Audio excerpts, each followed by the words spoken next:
Hey everybody, Shane here, Shoebox Legends. Thanks for stopping by the channel for a little bit of a mixed episode today.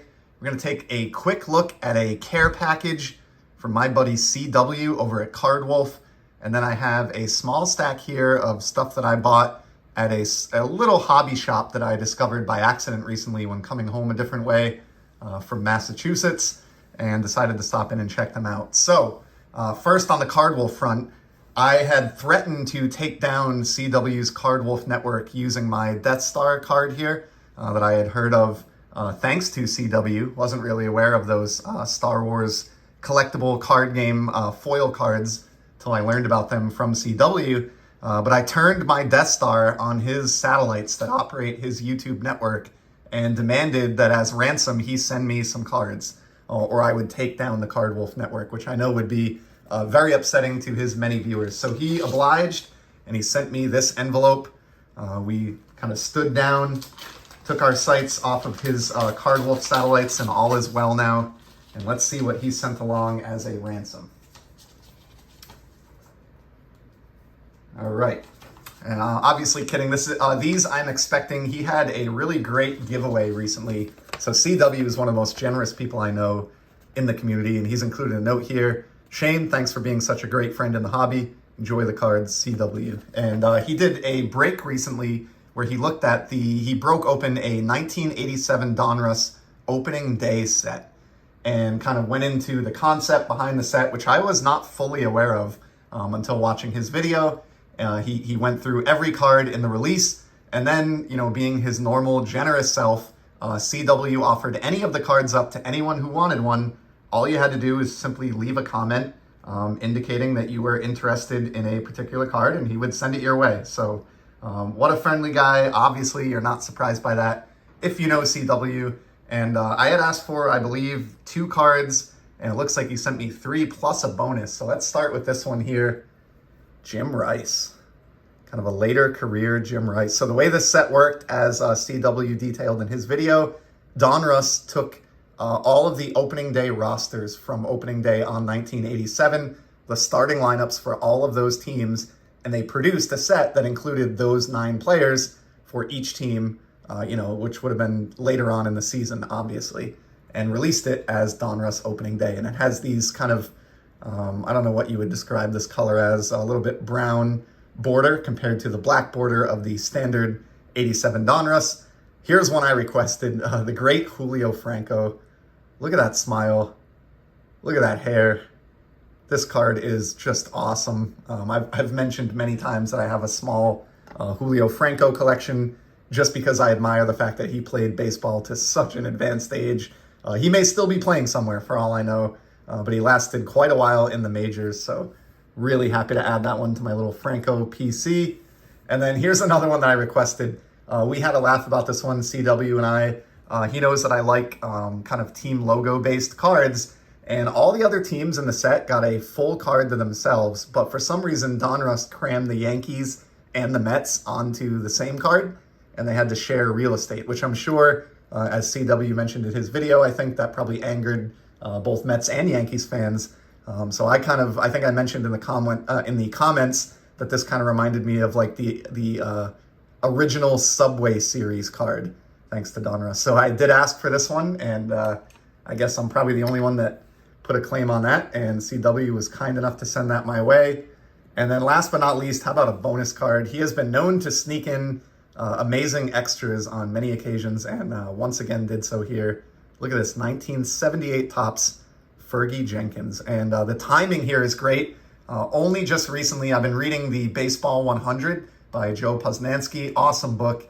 And just recently did the chapter on Fergie Jenkins. And it really helped me appreciate just what a special pitcher he was in terms of being an absolute workhorse and also just demonstrating amazing control of his pitches. So definitely have a newfound respect for Ferguson Jenkins, who hails from Canada, I believe, and really happy to find that very crisp-looking 1978 included as a throw-in. So thank you so much, CW. I'll leave a link below. I'm sure most of you know about Cardwolf here on YouTube, but if you don't, go give him a visit. If you enjoy pack openings, he just has a fantastic channel, great sense of humor, and is one of the kindest people that I've encountered in the community. So thank you, CW, for the ransom card slash care package. And with that, let's get to the just small number of pickups that I made at this local hobby shop. So I could tell when I walked in, it's not necessarily my kind of place. There really wasn't any vintage anything. It's just modern for the most part. But there were some discount boxes. They did have some soccer, which I appreciate, and a lot of packs available. But the only packs I bought were these two, just because this was a $4 a pack product, which I thought was pretty reasonable for hobby. And I wasn't aware it had come out yet, but it's the brand new, or the current season that just ended, 2022-23 Topps Soccer. Includes cards, as you can see on the bottom, from the UEFA Champions League, the Europa League, and the Europa Conference League. So I may not know all these players, bought 2 packs just to kind of support the shop. And I figure I'll open one today and I'll put the other away in my pack stash for a rainy day. I don't know if I'll know most of the players that come out of this, but we'll see. We start off with the Jared Bowen for West Ham United. Nice clean design on these, I will say. Dusan Vlahovic for Juventus. Next up, we've got a Farid Alidou for Frankfurt.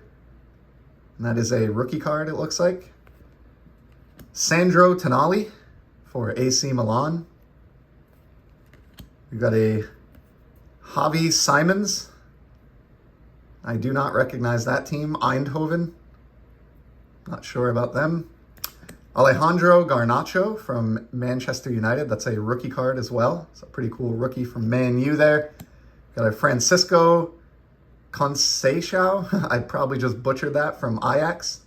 Cool photo on that one.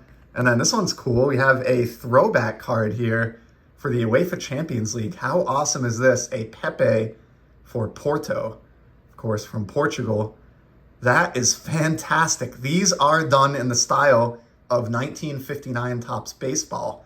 But for those who aren't aware, in the world of soccer, and I have most of this set, I'll have to link this in a future video, even though I know not a lot of folks care about soccer.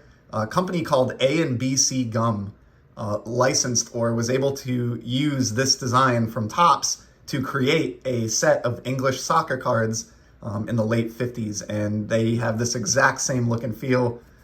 Just so cool. So yeah, that was a really neat one to pull out of the pack. Really happy to see that one in there. And then last but not least, I have just 3 singles. I mentioned they had some discount boxes. A lot of what was in them was like modern basketball, modern football, which are not super appealing to me. But I did find a couple of cards. I brought 3 singles home. Got this Shohei Ohtani pink refractor from 2022 Topps Chrome. Card number 1 on the checklist, which I love after his 2021 MVP season. Huge fan of the batting image here as well. And I love Topps Chrome refractors. I just can't help myself. This was $3, I think. So I thought that was decent. I know I could probably get it cheaper on ComC, but again, sometimes it's about supporting your local hobby shop. I love living in an area where there are local hobby shops if I choose to visit one. And that can only really be the case if you, at least most of us, give them a little bit of business from time to time. So paid $3 for that Shohei.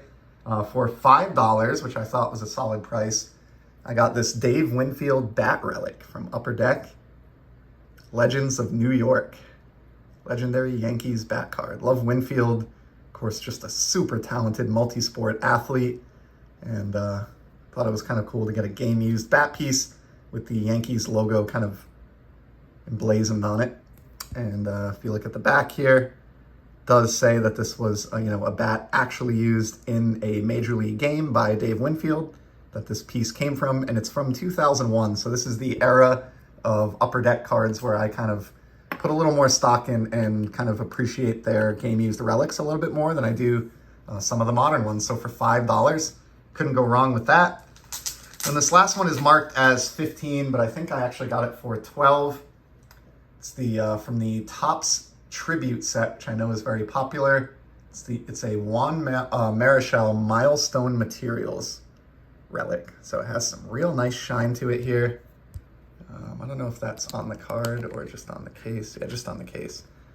So some real nice shine and a really cool relic from that era of almost like the wool looking uniform relics. So I love kind of the juxtaposition between the modern shine, the vintage photo, and just that really, really cool relic. Great foil work here, gold foil on the Topps Tribute logo and the nameplate. And this particular one mentions his 2000th career strikeout taking place in 1971. So how about that? Really cool Marichal relic there.